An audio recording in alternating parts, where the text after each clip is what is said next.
श्री शिवाय नमस्तुभ्यम। दोस्तों, आप सबको पता है कि हमारा एक YouTube चैनल है शिवानी मोहित के नाम से, और आज हम बनाने वाले हैं लॉन्ग वीडियो, जो कि फर्स्ट व्लॉग रहेगा हमारा लॉन्ग वीडियो में। तो हमने सोचा क्यों ना हम भगवान के आशीर्वाद से ही ये काम शुरू करें। तो हम जा रहे हैं आज कुबेश्वर धाम, वहाँ पे दर्शन करने। हम चलिए आपको भी दर्शन कराते हैं वहाँ पर सारी चीजों के। श्री शिवाय नमस्तुभ्यम।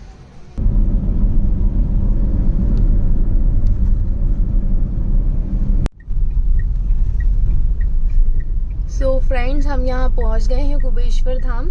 यहाँ आपको बोर्ड दिख रहा है कुबेश्वर धाम का, और यहाँ हम कुबेश्वर धाम में अब एंटर कर रहे हैं। ये देखिए,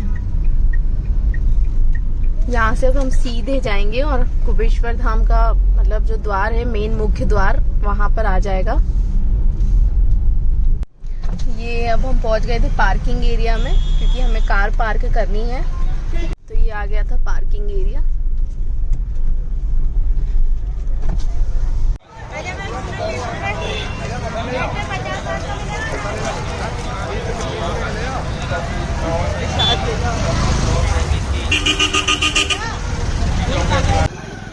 कुबेश्वर धाम में आकर मन को एक अलग ही शांति मिलती है। अब यहाँ सबसे पहले हमने तिलक लगवाया।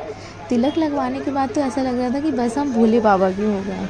फिर उसके बाद मेरे हस्बैंड ने भी यहाँ तिलक लगवाया। अब तिलक लगवाने के बाद फिर ये जो दीदी तिलक लगा रही थी, इनको भी हमने कुछ दक्षिणा दी, और फिर अब हम मेन जो मुख्य द्वार था उसकी तरफ आगे बढ़े। अब हम जैसे ही मुख्य द्वार पर आगे बढ़े तो हमने पहले मुख्य द्वार के चरण स्पर्श करे, उसके बाद ही हम मुख्य द्वार से आगे बढ़े कुबेश्वर धाम के लिए। ये देखिए, चरण स्पर्श करते हुए हम आगे बढ़े, और फिर हमें वहाँ पर सबसे पहले एक शिवलिंग के दर्शन हुए। और शिवलिंग इतना सुंदर था कि मैं आपको क्या बताऊं। अब ये देखिए, यहाँ पे शिवलिंग के पास कुछ कंस्ट्रक्शन का वर्क चल रहा था, क्योंकि हम जब भी यहाँ आते हैं तो कुछ ना कुछ कंस्ट्रक्शन वर्क चलता ही रहता है। ये देखिए, अब यहाँ हम फिर उसके बाद चमत्कारी शिवलिंग की ओर बढ़े। यहाँ चमत्कारी शिवलिंग के पास दो त्रिशूल लगे हुए थे, जो कि भोले बाबा के थे, और उस पर डमरू भी बंधे हुए थे। यहाँ पर मैंने दर्शन करने के बाद मतलब देखा लोगों को कि वो कुछ ढूंढ रहे हैं। तो फिर मैंने वहाँ पूछा भी कि आप यहाँ पर क्या ढूंढ रहे हो, तो उन्होंने मुझे बताया कि यहाँ हम रुद्राक्ष ढूंढ रहे हैं। अभी वैसे जो रुद्राक्ष का टाइमिंग है वो सिर्फ 15 जनवरी तक ही था। इसके बाद अभी 2 महीने रुद्राक्ष वितरण बंद है। और फिर उसके बाद हमने फिर से थोड़ा सा दर्शन की तरफ बढ़े, तो यहाँ पर श्री शिवाय नमस्तुभ्यम लिखा था, और विष्णु जी की प्रतिमा देखने को मिली। और यहाँ फिर हम थोड़ा और आगे चले तो यहाँ पर नाव पर सवार राम जी, माता सीता और लक्ष्मण जी थे।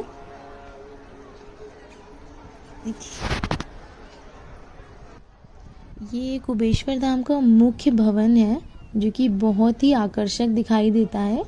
जैसे ही हमने मतलब यहाँ दर्शन करे तो मतलब मन को एक अलग ही शांति मिल रही थी।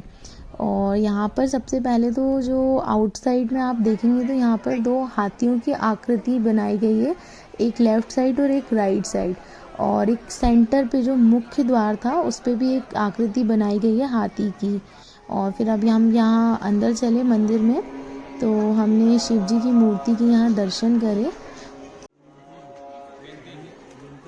शिव जी के दर्शन करते ही मन में मतलब एक अलग ही शांति और श्रद्धा का भाव उत्पन्न हो जाता है। मंदिर के अंदर फैली पवित्र ऊर्जा और गूंजता हुआ वातावरण ऐसा अनुभव कराता है मानो भगवान भोलेनाथ स्वयं अपने भक्तों पर कृपा बरसा रहे हों। अब हम आ चुके थे माँ अन्नपूर्णा सीता रसोई, जहाँ पर सभी भक्त स्वयं अपनी थाली लेकर भोजन ग्रहण कर रहे थे। और यहाँ पर सबसे सुंदर बात यह थी कि भोजन करने के बाद प्रत्येक भक्त अपनी थाली स्वयं ही धो रहा था। वहाँ किसी प्रकार का भेदभाव या अहंकार नहीं था। सभी भक्त मतलब समान रूप से सेवा और प्रसाद का सम्मान कर रहे थे। ये दृश्य देखकर मन बहुत प्रसन्न हुआ, और यह एहसास हुआ कि यहाँ केवल भोजन ही नहीं बल्कि संस्कार और सेवा का भाव भी दिया जाता है। सीता माता रसोई में अन्नपूर्णा माता की कृपा का साक्षात अनुभव होता है। वहाँ भोजन ग्रहण करके मन और तन दोनों तृप्त हो गए। यह अनुभव हमारे लिए बहुत ही खास और यादगार बन गया, जिसने हमारे हृदय में सेवा, समानता और भक्ति की भावना को और भी गहरा कर दिया। अन्नपूर्णा रसोई के बाद फिर हम चले गौशाला की तरफ। गौशाला में भी हमने सोचा क्यों ना कुछ सेवा की जाए। फिर जैसे ही हम गौशाला में चले तो हमें वहाँ एक दादा मिले, जिन्होंने बहुत अच्छी बातें हमें समझाई। उन्होंने कि किस तरीके से पंडित जी की वो सेवा मतलब कर रहे हैं, वहाँ पे गौशाला की सेवा कर रहे हैं। श्री आदरणीय गुरुदेव की आज्ञा का पालन करना, गुरुदेव का दिया वचन हर भक्त को निभाना है। गौ माता के मंदिर में जूते चप्पल उतार के जाना है। हर माता बहनों को अपने गहने अपने साथ में रखना, मोबाइल पर से चेन और मंगलसूत्र संभाल के रखना। लुच्चों लफंगों से सावधान रहना, अपनी रक्षा स्वयं की सुरक्षा। अपना नन्ना मुन्ना बच्चा है तो उसे साथ में रखना। बच्चा गूंगा, बच्चा रोता रहेगा, आप ढूंढते रहो।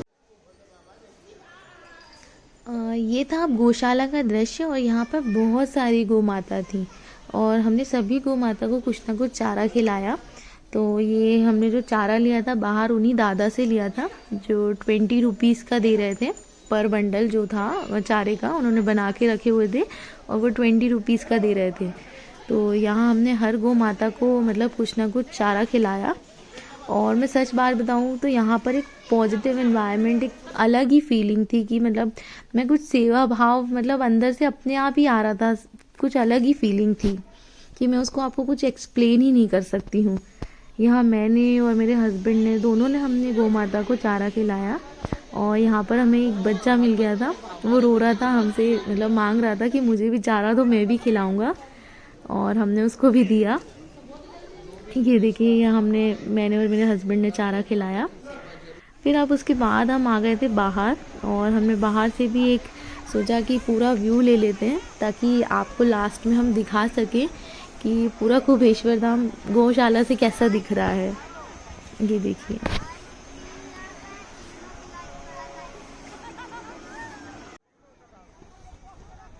यहाँ पे एक भैया साफ़ सफाई भी कर रहे थे क्योंकि यहाँ पे साफ़ सफाई चलती ही रहती है कंटिन्यूसली।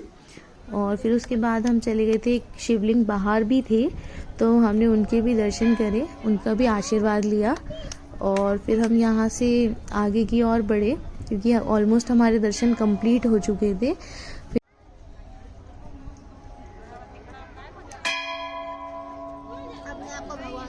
अब हम बाहर की तरफ चलें क्योंकि हमारे दर्शन हो चुके थे। फिर हमने कुछ दुकानों पे कुछ चीज़ें देखी जो काफ़ी यूनिक थी और काफ़ी सुंदर थी। अगर आपको हमारी वीडियो पसंद आई हो तो लाइक, शेयर एंड सब्सक्राइब।